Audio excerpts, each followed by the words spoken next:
Hello YouTube land, this is Steve with Vassmotorsports.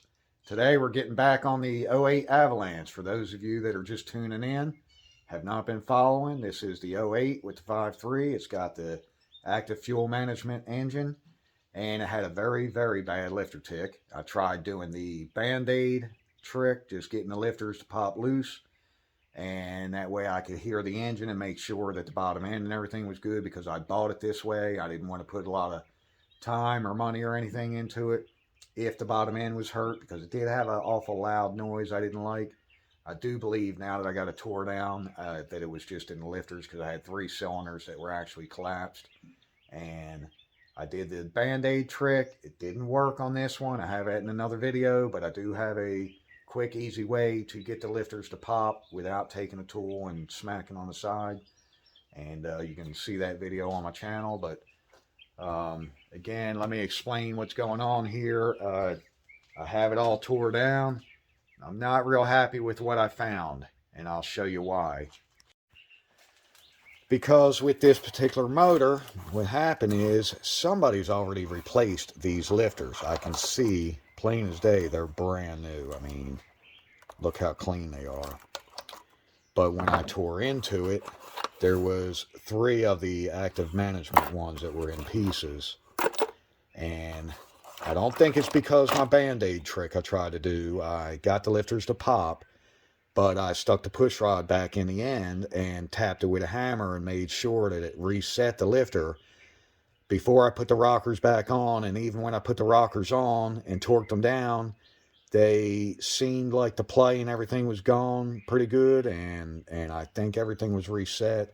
I even rotated the motor a few times and all before I put it back together and actually ran it. But as you can see, these lifters are in pieces. That kind of scares me for one reason.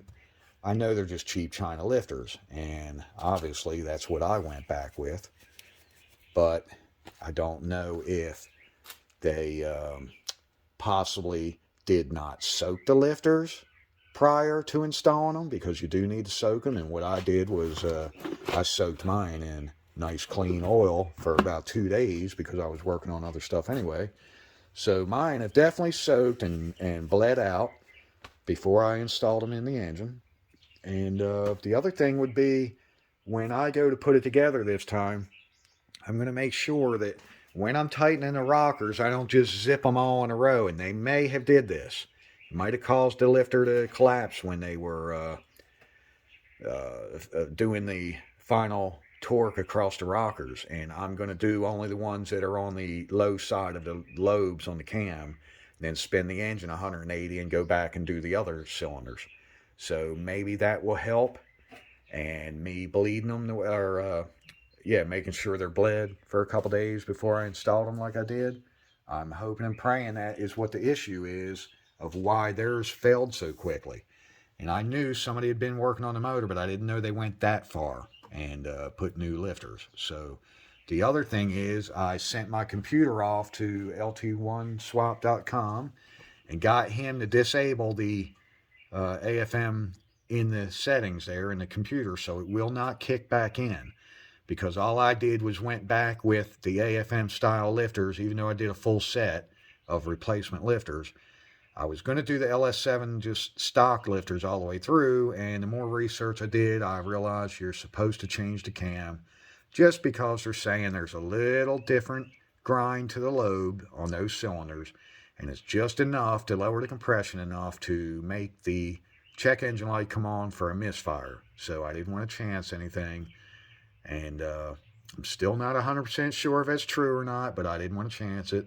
I figured the cheapest, easiest way was just to go back with these stock style lifters, disable it in the computer, and now I'm going to take the Valon plate off and cut the little gaskets there where they on top of the towers to let the oil bleed off, so it does not try to activate the lifter again. And I learned that on the Crazy Performance channel. All right, and I did want to give a shout out to Brendan at lt1swap.com, because this is 2023 and he's still doing these computers, deleting the AFM for $50. You ship it to him and $50, and he will program it or delete and then send it back to you. So that's a pretty good deal. He was a very quick turnaround. So thank you again, Brennan. Now the head gaskets, I went ahead and got everything cleaned up and set them on. And as you can see, most of your gaskets are going to be pretty explicit about the front. And so it's pretty hard to get those mixed up. You got your front on both sides, so just make sure you set those on the correct way. Don't have them backwards. Also, I got the head set up for the driver's side. It's got this pretty much a handle for me. And I didn't undo the ground strap off the back of the head. It's just easier to undo it from the firewall. So I know this is the driver's side. The good thing is these are very light. You can pick it right up. And when you set it on, just try to be nice and straight right on the dowels. Don't go sliding across the gasket or anything to hurt it.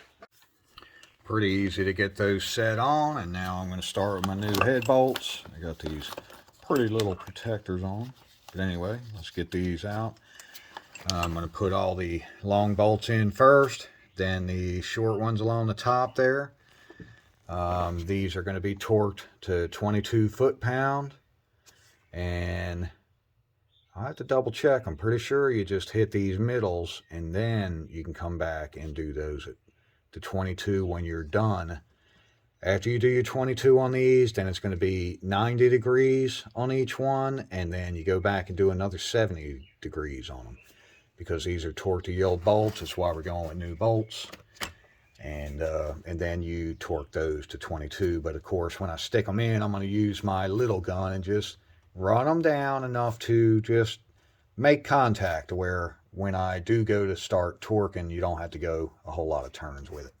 Plus, I don't want to take a chance on any fluids or dirt or anything getting in between the gasket surface. So let's go ahead and zip those down. All right, I went ahead and did all the head bolts. Torqued them down to 22 all the way around. Then I did a 90 degree, 70 degree on top of that. And then you do your little ones up here at 22 foot-pound. And you just work in a pattern from the middle to the outside as you're doing those. And tell you right now, it's a pain in the wazoo to get them correct, but I got them. So now I dropped on, I put all the push rods in, made sure they were nice and straight on the table over here, rolled them. Blew them out. There was nothing clogged, but I just wanted to make sure. And stuck all the push rods in. Now I cleaned and set the rockers on. Now I'm going to use my little air gun or air ratchet here just to zip them down real lightly, just to take out all the excess of the thread. As soon as they bottom out, I'm going to leave them like that. And I'm going to check which ones are on the bottom of the lobe on the cam and not under pressure on the spring, and I'll go ahead and torque those. I'll have to double check. I think it's 22 foot-pound. And do this side the same way. Then I'm going to turn the crank 180, and that will move the valves. I should be able to go along and do the rest of them that are going to be left over. I don't want to push the I don't want to do the ones where the spring is going to be open on that cylinder and make the lifter collapse. That could be what caused the other set to go bad, so I'm not going to chance it. Alright, so here's the underside of my Vlam plate, and what I did was I took the solenoid tray off, and I took this tray off because mine has the bolts. And so what I did is, instead of cutting the gaskets here like Crazy Performance, some of the other guys are doing, what I did was took this off, and in between the two, the little screen he said that might get clogged up, and mine's dirty because it was on the floor, but this is underneath there, and that's what's controlling the oil flow as the lifters bleed back up the tower when the solenoids are not engaged and they have the oil shut off. The lifter towers will eventually, some oil will come back up, and instead of cutting the gaskets, I just took these out and threw them on the ground. So now that I tightened everything back down, now I just got a real nice hole here that's going to allow any oil that builds up through the towers just to come right out. So that's going to be my fix on it, since I've got the AFM disabled.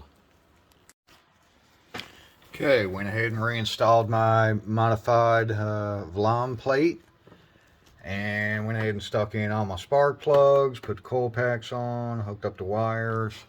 Time to go ahead and slip the intake in and go ahead and wire everything up right here. Should hopefully be able to start this baby up in just a little bit here. I do have to go under. I unloosened the flange bolts on the manifolds to give me a little more room to move them. So I'll jack the vehicle back up on the lift here and go ahead and tighten those up too while I'm at it. So hopefully, keep fingers crossed, I'm hoping this time she is going to run good and smooth and quiet. Okay, so here we are, moment of truth. Pretty much got everything back together, just don't have the top cosmetic shield on, but everything is together. I didn't fill the coolant up yet because I want to replace them little heater quick connects on the heater core. I just got them kind of pushed up on there right now because it's low on coolant anyway. I just don't want it to pump anything on the ground. And I just want to start it and make sure she's all right. Let's see if this fixed it, because if it didn't, I don't know what the heck I'm going to do now. Pull my hair out or something probably. But prime it once or twice, because I do like to drain the fuel rail on the intake when I have it off, because I don't like it when I'm putting it back on or anything like that. I don't want to be making a mess all over. Here goes everything.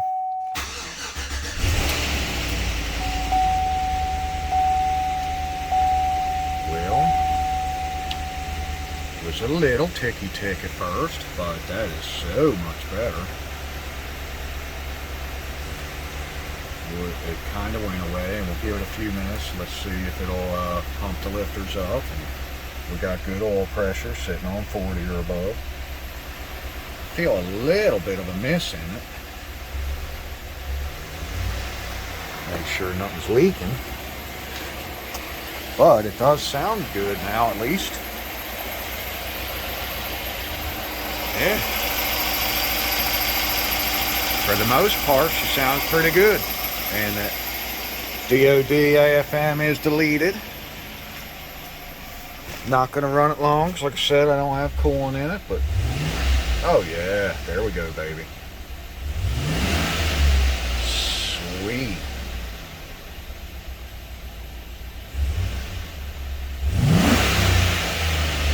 Oh yeah, we might be on to something this time, folks. We might be on to something this time. Oh yes, thank you. Woo! All right, so I'll probably go ahead and run to the store real quick and grab those quick connect fittings. I want to get those replaced. Go ahead and get her filled up with coolant. Let it run for a little while. See if that idle and stuff will get corrected, because I did have the battery unhooked, of course, while I'm doing all this, but I kind of pushed the throttle plate open. That's just oil and stuff burning off, smoking. But because it got all over the manifolds and all. But I did like open the butterfly, because when the intake was sitting over there pushed up like this, the oil all ran to the front of it. So I opened up the butterfly and wiped it all out and stuff like that. I didn't actually clean it with brake cleaner or anything, but I did wipe it out. And so anyway, I'll let it run for a little while and see how she does. I'll keep you informed in a few minutes here, but so far so good. I think we might have her. Woo!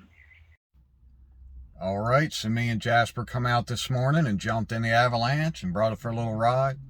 Come and get some fuel, because it was sitting on E. And thankfully, she's doing good so far. So I hope we got her fixed this time. And I don't know if you've seen the other videos, if you follow the channel or not, but I picked it up from a used car dealer, and they say it was traded in that way, but I'll tell you what, it sure was a noisy pain in the butt, and couldn't really drive it or anything the way it was. So now, big improvement. Seems to be good. We're going to go for a little interstate ride real quick and just make sure. But so far so good, and no lights or anything have come on yet. Nice and smooth and quiet. I like it. So hopefully I got me a good Avalanche for a decent deal.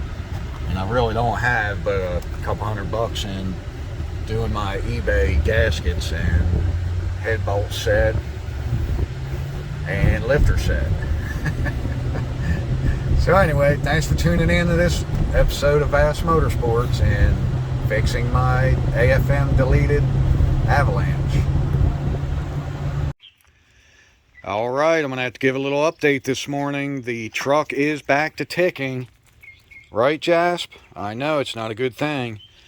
So the more I drove it, I realized it does have a ticking. When you first started, it was very light. Nothing like it was, you know, when the lifters were actually collapsed. But the more you drive it and get it warmed up, then the ticking gets excessively worse, louder. Again, still not as loud as a collapse lifter, but too loud for me. I know something's definitely wrong. I'm not going to have that in my engine because I want to be able to drive this vehicle 600 miles to Florida on my trips when I want to. I need something dependable. I'm going to start it in a minute. You can probably hear it. I got to move the Mustang out. I'm going to tow it. Because I got one of the power steering lines off, and me and Dad's about to do some carpet in the bass boat, so we got to get it inside because the rain today. So anyway, I noticed it's not ticking really loud under the hood. It's when you get down around the wheel well or you get under the vehicle, you can hear it real bad. It's not an exhaust leak. I've checked all that. It's definitely in the motor. The motor is losing oil pressure compared to what it was. Now we're down around the 20 range when it's idling. And I know that's a little too low, so I'm going to go ahead and, you know, it could be the cheap China lifters, but I'm going to go ahead and pull the motor, do it right this time. I'm getting the Elgin LS7 lifters, do a full delete, because I've already got it deleted in the computer. I'm going to pull the engine and do cam bearings and an actual DOD delete cam, and do my oil pump gaskets and the oil pan gaskets, because it's got the little place where it travels through, you know, into the block. But I don't know, I got a feeling my cam bearings are worn, so I'm not going to be playing around with it anymore. I want to get this thing fixed and have it nice and dependable. So thanks for watching. Stick around for those videos and we'll see if we can get her fixed without having to put a motor in this beast. But thanks for watching Vassmotorsports. Actually, let's see real quick what she sounds like this morning. I haven't driven it in a little while. It's kind of cool this morning too here.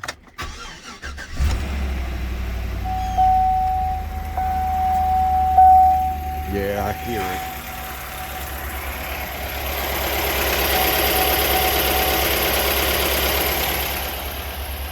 I would imagine you can hear that on the phone. And it does get worse, like I said, when it warms up. And I noticed the lifter plates, the lifter alignment plates, they're a little worn because when I turn them over to stick it in, the standard lifters, if you're not quick, they would fall out almost. So I'm going to go ahead and do all new lifter trays and everything too. But, alright, see if we can get her fixed.